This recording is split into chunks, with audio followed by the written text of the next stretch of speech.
Good evening and welcome to the Bangalore International Centre for this program in collaboration with the Glasshouse Festival by Art Mantram. This evening we present the third segment in our four-part series, Beethoven Variations. This segment is titled The Essence of Romanticism, Anguish in a Time of War. Over to Ruth Padel. When Beethoven was 35, he was miserable. It was the summer of 1806. He'd lost his great love, Josephine, and Napoleon's French armies were in the city, and they were all around in the neighboring lands. And then his great patron, Prince Lichnowsky, who had been like a father to him, who had promoted him and was paying him a sort of bursary just for writing anything he wanted, invited him to come and spend the summer 200 miles away in his beautiful castle in Silesia. So he went, and while they were there, they visited another castle nearby, another wealthy music lover, Count Oppersdorff, who had his own orchestra. And I've seen that castle. It's now in ruins, but it was then very grand. It's now in Poland. And so he played Beethoven his own second symphony, and Beethoven loved it.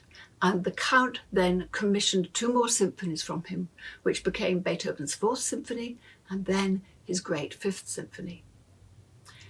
Then they all came back to Prince Lichnowsky's castle.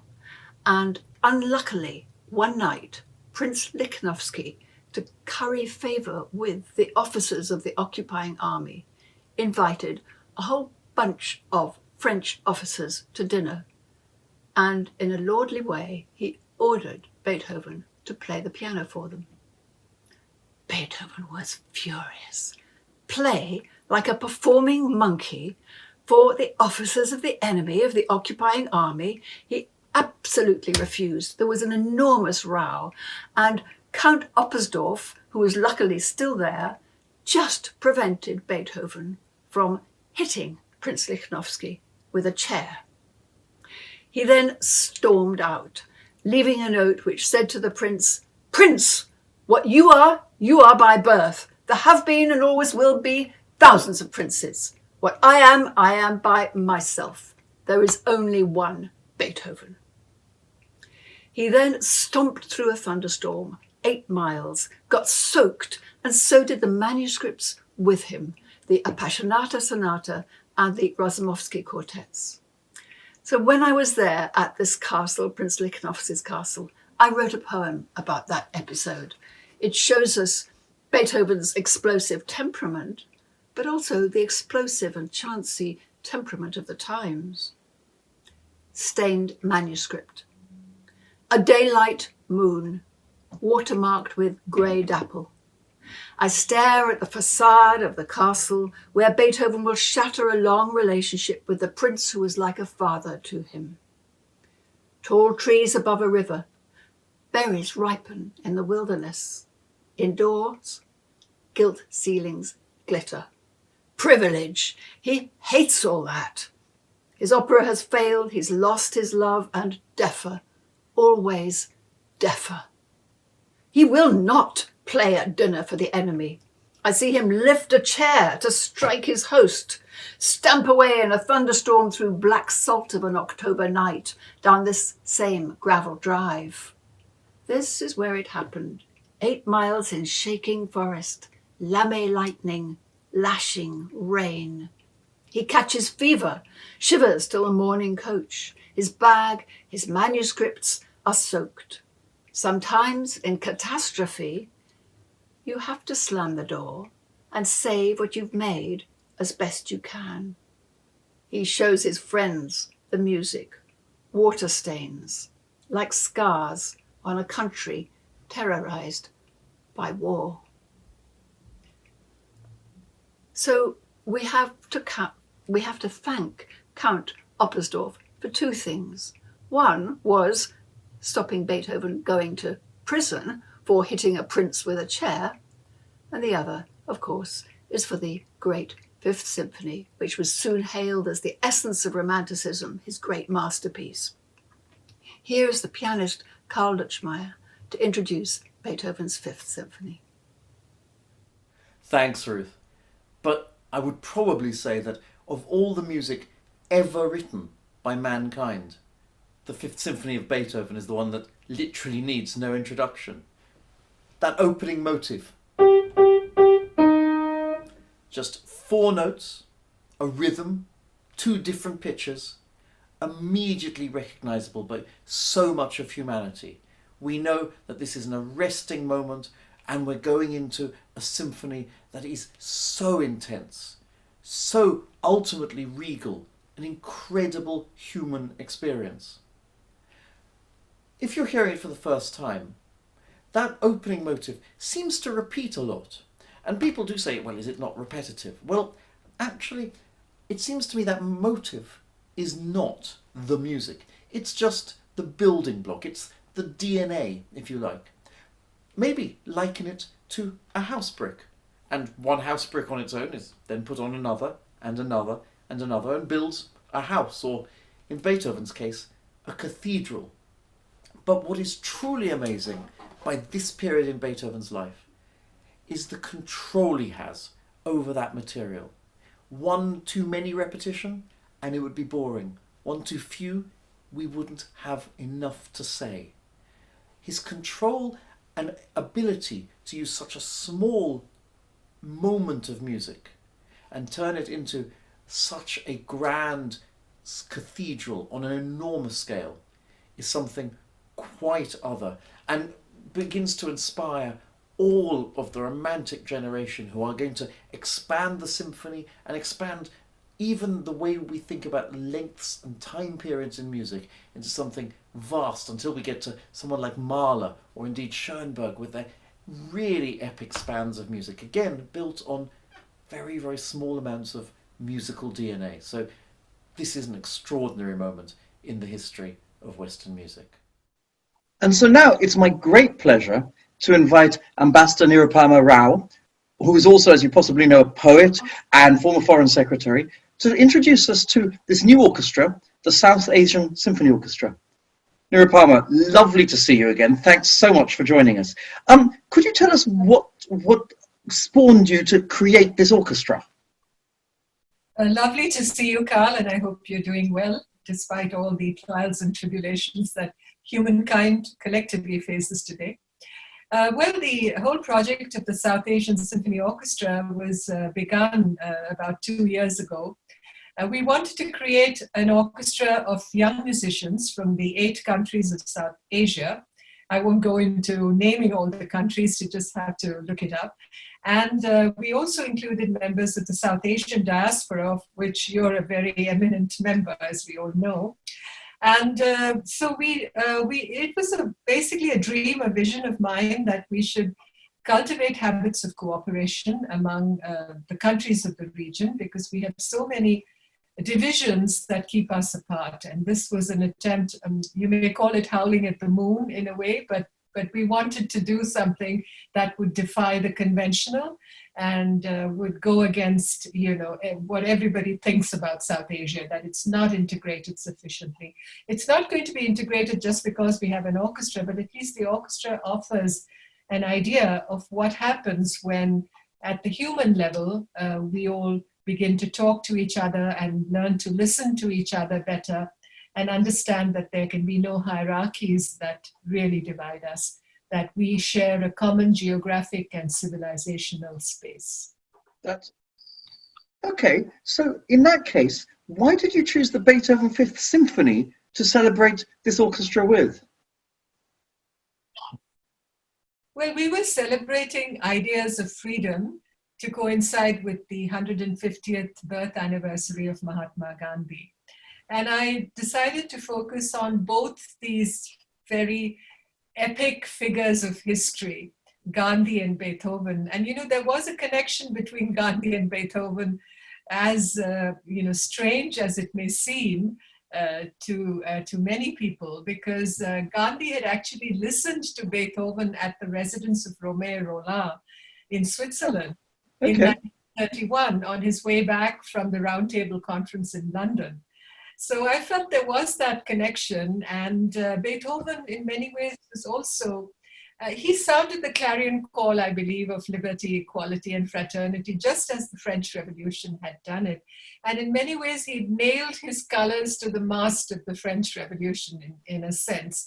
And Gandhi was, the messenger, the man who brought freedom to India and to colonial, freeing people from colonial subjugation all around the world in many senses. So I felt that both Beethoven and Mahatma Gandhi, we create the synergy through this concert. It may really have a message to tell lots of people. Nirupama, thank you so much. So let's hear this liberating music with the South Asian Symphony Orchestra. Thanks very much. Thank you, Karl.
When Beethoven was 38, Napoleon besieged Vienna, the city he lived in.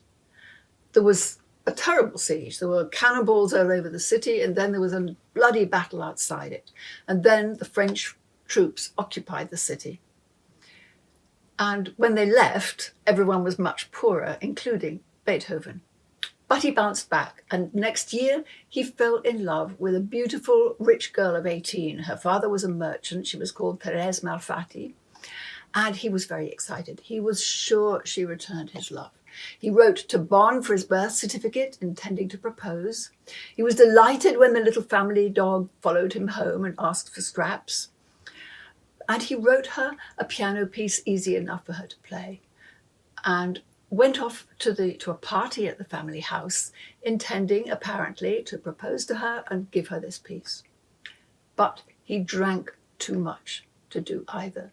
He managed to scribble something on the manuscript and then left. And the next day, his friend was asked by the family to tell him he should not come to the house again except as a musician to play music. He wrote back to his friend, "Your news has plunged me from the heights of bliss into despair. Never, never, poor Beethoven, will any good come to you, any love to you from outside. All you can do is create it from your own heart." And of course, that was what he was very good at, creating from his own heart. The girl went on to marry someone else, and when she died, this manuscript was found among her things, and a music publisher recognized Beethoven's writing. And there was a dedication on it, but it was hard to read, and so, for all eternity, this piece will be known as Für Elise. I wrote a poem about this sad episode in Beethoven's life, which culminated in one of the best-known musical pieces of all time. Thérèse. I feel I'm seeing her in a rear-view mirror. I know what it's like to persuade yourself into love. He's desperate. In the silks of her father's drawing room, a man of 40, picturing his life turned round by a beautiful, rich girl of 18. He asks friends to lend a looking glass for the afternoon, send his birth certificate from Bonn, buy him neckties and fancy linen which some top tailor can fashion into shirts. He's walking on air. He picks out a piano for her, gives her a copy of Goethe, writes her a tender bagatelle. Friends worry he's heading for a fall. The evening he plans to propose, so sure he's not alone, she feels it too. He's fumble drunk, incapable. The family whisk her away to their country home. So here is the pianist Karl Lutchmayer to introduce you to that lovely little bagatelle, Für Elise. I've spoken a great deal about the heroic and the epic qualities of Beethoven, but this is a chance to speak about the intimate and personal Beethoven as a musician. We might know the sonatas or even the variation forms, but something that was particularly close to his heart were the bagatelles. He invented the form, and indeed even the name bagatelle. Is it self-deprecating? Is it humorous? Is it ironic perhaps? A mere nothing, a trifle, something to be thrown away, a whimsy, if you will. And yet the bagatelle is a vessel where he put some of his most important, experimental, thoughtful, interesting music. Right at the end of his life, the last set of bagatelles he wrote, Opus 126, certainly foreshadow Schumann and Mendelssohn. And he actually wrote to his publisher, "I think this is some of the best music I've ever written." I think the bagatelle, without its associations of what a piece should be, how it should be structured, allowed Beethoven to be free, just to let his imagination go where it would. And it really does. Für Elise is such an interesting piece for being quite so famous and yet quite so playable by most amateurs. In fact, most professionals have never played it. I certainly had to learn it especially for today. And what a pleasure that's been. It's beautiful piano writing. It's very grateful under the hands. I had to think very hard about What is this music trying to show? At times it's so fragile, at times it seems to be ethereal or ephemeral even, and yet at other times very, very present, and so many changes of mood. And of course, this is what we know Beethoven was very good at when he improvised. He was very famous for improvising in Vienna, and his mood changes, the amount of character, the way he could, with a few notes, grab a certain mood was extraordinary. And we see this certainly in Elise. I would also say that in these bagatelles, Beethoven allows us to see that he can also be a master of simplicity. With a single stroke of his pen, he creates something that is arresting, tender, and so listenable.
Thank you, Ruth and Karl, for this view of Beethoven's adult years and his compositions from that time.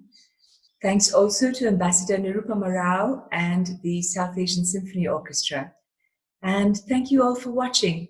Please join us tomorrow at the same time for our last segment, which will be followed by a live session where Ruth and Karl will respond to questions.